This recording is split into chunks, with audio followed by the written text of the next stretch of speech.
Welcome back to Radhya ಬಟ್ಸ್ kitchen. ಎಲ್ರಿಗೂ ನಮಸ್ಕಾರ. ಇವತ್ತು ನಾವು ಆರೋಗ್ಯಕರವಾದ ರುಚಿಕರವಾದ ಬೀಟ್ರೂಟ್ ಸಾಸಿವೆ ಹೇಗೆ ಮಾಡೋದು ಅಂತ ನೋಡ್ಕೊಳ್ಳೋಣ ಬನ್ನಿ.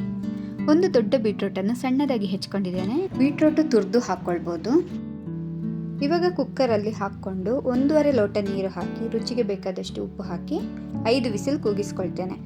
ಅದು ಬೀಟ್ರೂಟ್ ಚೆನ್ನಾಗಿ ಬೇಯಬೇಕು. ಬೀಟ್ರೂಟ್ ಬೇಯೋಷ್ಟೊತ್ತಿಗೆ ಮಸಾಲೆ ರೆಡಿ ಮಾಡ್ಕೊಳ್ಳೋಣ. 1 ಕಪ್ ಕಾಯಿ ತುರಿ, 2 ಬ್ಯಾಡಗಿ ಮೆಣಸು, 2 ಗುಂಟೂರು ಮೆಣಸು, ಅರ್ಧ ಸ್ಪೂನ್ ಸಾಸಿವೆ, ಸ್ವಲ್ಪ ಹುಣಸೆಹಣ್ಣು. ನಿಮ್ಮ ಖಾರಕ್ಕನುಗುಣವಾಗಿ ಮೆಣಸು ಹಾಕ್ಕೊಳ್ಳಿ. ಇವಾಗ ಅರ್ಧ ಲೋಟ ನೀರು ಸೇರಿಸಿ ಚೆನ್ನಾಗಿ ರುಬ್ಕೊಳ್ಳೋಣ. ಬೀಟ್ರೂಟ್ ಚೆನ್ನಾಗಿ ಬೆಂದಿದೆ. ಇವಾಗ ರುಬ್ಬಿಟ್ಟಿರುವ ಮಸಾಲವನ್ನು ಸೇರಿಸ್ಕೊಳ್ಳೋಣ.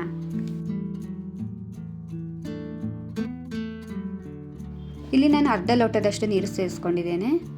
ಸ್ವಲ್ಪ ಬೆಲ್ಲ, ರುಚಿಗೆ ಈಗ ಎಷ್ಟು ಬೇಕೋ ಅಷ್ಟೇ ಉಪ್ಪು ಹಾಕ್ಕೊಳ್ಬೇಕು. ಆಲ್ರೆಡಿ ಉಪ್ಪು ಹಾಕಿದ್ದೀವಿ.